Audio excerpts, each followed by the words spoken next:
আসসালামু আলাইকুম। মিষ্টি মধুর রান্না পেজে আপনাদের সকলকে স্বাগতম। আজকে আমরা রান্না করতে যাচ্ছি ছড়া আলু দিয়ে কালাইয়ের বড়া তরকারি। প্রথমে কড়াইয়ে তেল দিয়ে নিব, দিয়ে দিব পেঁয়াজ কুচি এবং মরিচ কুচি দিয়ে ভালো মতো নেড়ে নিব।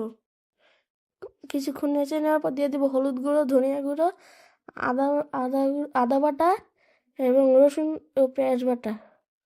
কিছুক্ষণ ভালো মতো নেড়ে নিব।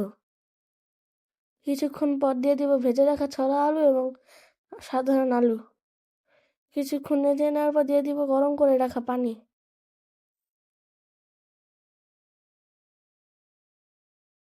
কিছুক্ষণ নেড়ে নেওয়ার পর দমে রেখে দিব। কিছুক্ষণ পর দম থেকে তুলে নিব। এখন দিয়ে দিব ভেজে রাখা কালাইয়ের বড়া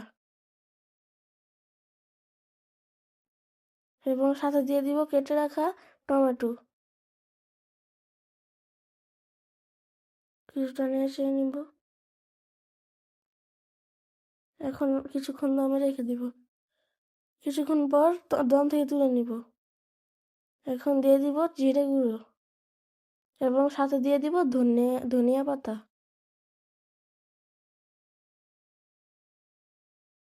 প্রস্তুত ছড়া আলু দিয়ে কালাইয়ের বড়া তরকারি।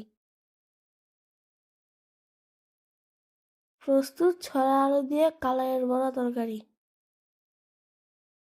ভিডিওটি ভালোই থাকলে লাইক, শেয়ার, কমেন্ট, ফলো এবং সাবস্ক্রাইব করে পাশে থাকবেন। আসসালামু আলাইকুম।